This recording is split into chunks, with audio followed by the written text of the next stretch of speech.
देवी अमृत रस है, ये अमृत रस है। और अब भोले बाबा कहने लगे कि हे देवी, अयोध्या में राम का जन्म हुआ, दशरथ महाराज अयोध्या के राजा बने, उनके घर में 4 पुत्र जन्मे, राम और लक्ष्मण। धीरे धीरे समय बीता, राम को 14 वर्ष का वनवास हो गया। भोले बाबा कहने लगे देवी ऐसे ऐसे ऐसे बात नहीं बनेगी, जब हम आपको अमृत रस पिलाए तो आप हुकारा मारती रहे तो पता चलेगा कि आपके हृदय में मेरी कथा बैठ रही या फिर खोपड़ी हिलती रहे ऐसे ऐसे। हाँ, जब कथा अच्छी लगेगी तो हमारा हृदय मग्न होगा, ये शरीर किसी न किसी तरह से हिलेगा, या बाजा सुन के आनंद आए या कथा में आनंद आ जाए, तो मन तो अच्छा अच्छा हृदय के अंदर कुछ प्रवेश करेगा ना, तो हृदय मग्न हो जाएगा। मग्न होगा तो हम आप झूमेंगे, चाहे सर हिलाएं चाहे ताली बजाएं, तो इस तरह से ये शरीर मग्न हो जाए। जन्म हुआ राम का, हाँ, फिर धीरे धीरे 14 बरस वनवास हो गया राम का। मैया पार्वती हुकारा लगा रही हूँ। फिर कहा धीरे धीरे समय बीता तो राम का 14 वर्ष का जब वनवास हो गया तो उनको बन जाना पड़ा। हुकारा दे रही है मैया पार्वती, लेकिन श्रोता बंधु हुआ कुछ ऐसा। क्या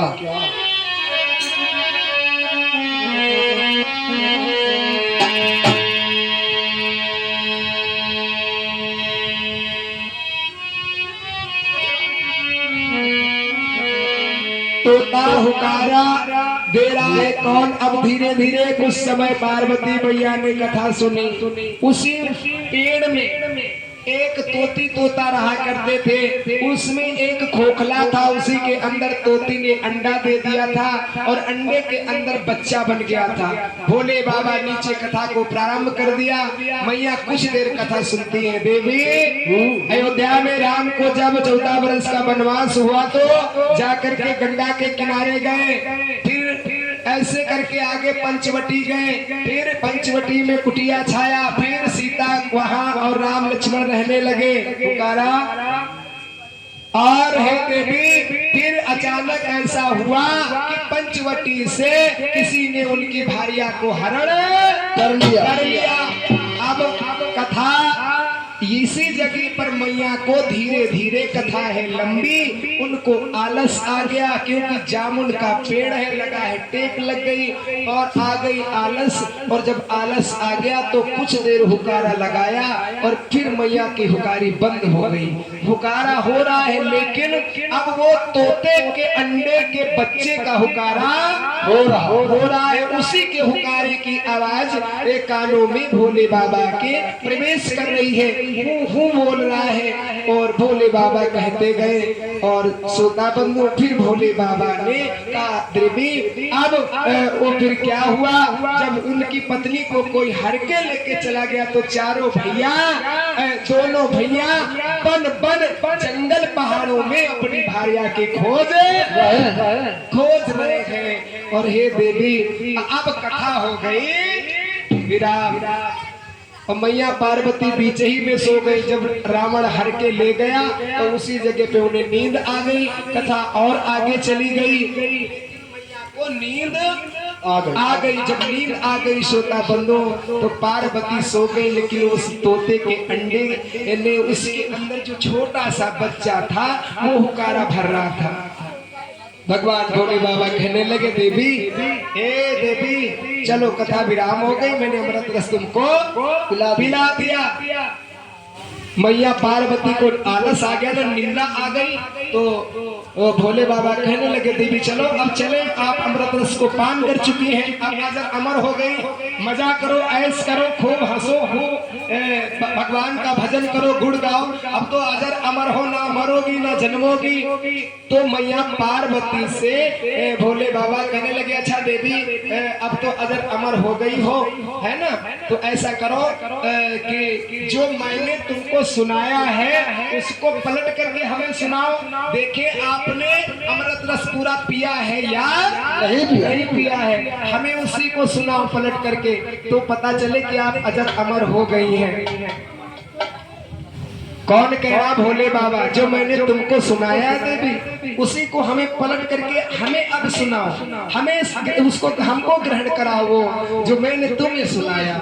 मैया पार्वती चक्कर में पड़ गई, कहने लगी पिया कुछ तो सुना, कुछ तो सुनी मैंने, कुछ ना सुनी, कुछ क्या हो गया, आलस आ गया पिया, मुझे आलस आने के उपरांत में नींद आ गई, निंद्रा ने घेर लिया, मैं नींद में हो गई ना पिया, तो सो गई थी। और मैंने इतनी सुनी कि पंचवटी और फिर किसी ने भारिया का हरण कर लिया, आगे मैं सुन पाई नहीं। लेकिन एक बात बताए माता, भोले बाबा पार्वती मैया से कहने लगे जो मैंने तुमको सुनाया वो अब हमें सुना। पार्वती जान रही है कि हम कथा सुन नहीं पाए तो इनको क्या सुनाए। तो भोले बाबा कहने लगे तभी तो अजर अमर पता चलेगा, हो गई, क्योंकि ऐसा होता है माता, यहाँ से कथा पांडाल से जब हम लोग जाते हैं तो जो भक्त यहाँ नहीं आते तो पूछते हैं कि आज अच्छा दीदी आज व्यास जी ने कौन सी कथा कही थी, कैसी कथा कही थी, कौन सी, होता है ऐसे कि नहीं? कहीं आप जाओगे तो मेला लगेगा, अच्छा तो आपसे घर के जो सदस्यगण पर होंगे अपने, तो या कोई परिवार का होगा या कोई फोन कर दे कि अम्मा मेला कैसा रहा, नगर का अच्छा रहा, खूब गरु था, खूब जनता थी, जनार्दन थे, तो पूछता है इंसान। और जब आपने मेला देखा है तो बताओगी मेला खूब गरु था, खूब हलवाई थे, जलेबी वाले, समोसे वाले, चाउमीन टिक्की मटर वाले, और जब देखा नहीं तो क्या बताओगे? और ठीक उसी तरह से जो आपने कथा नहीं सुनी तो फिर क्या बताओगे कि हमने आज सुना है कि बाबा इस तरह से व्यास जी इस कथा को सुना रहे थे, तो तभी तो बताएंगे जो हमारे दिमाग में जो वस्तु ठहरेगी ना। मैया पार्वती कहने लगी पिया, भोले बाबा कहने लगे बताओ तुमने क्या सुना। पार्वती ने जब सुना नहीं तो क्या बता दे क्या सुना। कहने लगी पिया सुना, इतना जान पाए कि 14 वर्ष का वनवास हुआ, उनकी भारिया को कोई हरण करके ले आगे नहीं सुन पाए। क्या आपने कहा मुझे नींद आ गई। भोले बाबा कहने लगे तो फिर हुकारा कौन दे रहा था देवी? हुकारी तो बराबर आ रही थी, हुक तो आ रहा था, हुकारा तो दे रही थी आप, फिर आप मेरी सुन नहीं पाई। मैया कहने लगी हाँ पिया, भोले बाबा मैं आगे ना सुन पाई, क्या मैं अजर अमर हो गई? भोले बाबा कहने लगे ना ना, अजर अमर कहाँ से हो गई? जब तुमने पूरी कथा को ही नहीं सुना तो अजर अमर कहाँ से हो गई? आपको तो नींद आ गई, और बीच में कथा जब छूट जाती है, खंडित हो जाती है, तो ना रहे उस पार के ना रहे इस पार के बीच धार में नैया डगमग डगमग डूबने लगती है। अब बेटी कहने लगी माया पार्वती तो फिर अब पिया क्या करे, मैं तो अजर अमर अब नहीं हुई। भोले बाबा कहने लगे जब तुमने कथा ही नहीं सुनी, जिसने कथा सुनी है वो अजर अमर हो गया है, और आखिर तुम अजर अमर नहीं हुई तो हुकारा किसने भरा? भोले बाबा को गुस्सा आ गया, क्रोध आ गया कि जिस कथा को मेरी किसी ने सुना है मेरा वो दुश्मन है, चुरा करके छुप करके किसने मेरी कथा को सुना, अमृत रस को पान किया। अगर मेरी पार्वती अजर अमर नहीं हो सकती तो वो जिसने कथा सुना है वो अजर अमर होगा नहीं। उसका शीश काट दूंगा, मैं उसे मार दूंगा। मेरी पार्वती अगर अजर अमर नहीं हो सकती तो वो भी अजर अमर हो सकता नहीं। भोले बाबा को गुस्सा आ गया, एकदम से जब भोले बाबा दहाड़ लगाने लगे तो बच्चा समरस हो गया था, अंडा फूट गया। क्या हुआ? अंडा चटक गया, बच्चा निकला और उड़ा भागा, क्योंकि बच्चे में समरस, क्योंकि दहाड़ लगाई, बच्चा जागृत है, वो जान गया कि भोले बाबा को क्रोध है, गुस्सा है। और जब बच्चा उड़ा है तो देखा तो भगवान भोले बाबा समझ गए कि इस यही पक्षी यही सुन मेरे कथा को सुन पाया है, यही हुकारा दे रहा था, अब मैं इसे जीवित रखूंगा। अपना त्रिशूल भोले बाबा ने छोड़ दिया, छोटे से बच्चे की तरह त्रिशूल छोड़ दिया कि ये अजर अमर, मेरी अगर पार्वती नहीं रहेगी तो ये भी अजर अमर नहीं हो पाएगा। भगवान मारने के लिए त्रिशूल छोड़ दिए, और छोड़ते हैं परमात्मा आगे आगे वो सुआ, वो पक्षी का बच्चा है, तोते का, पीछे पीछे त्रिशूल, उसके पीछे भोले बाबा। कहाँ पे मेरा दुश्मन मारा जाएगा जिसने मेरी कथा को पृथ्वी का चारों तरफ भ्रमण किया।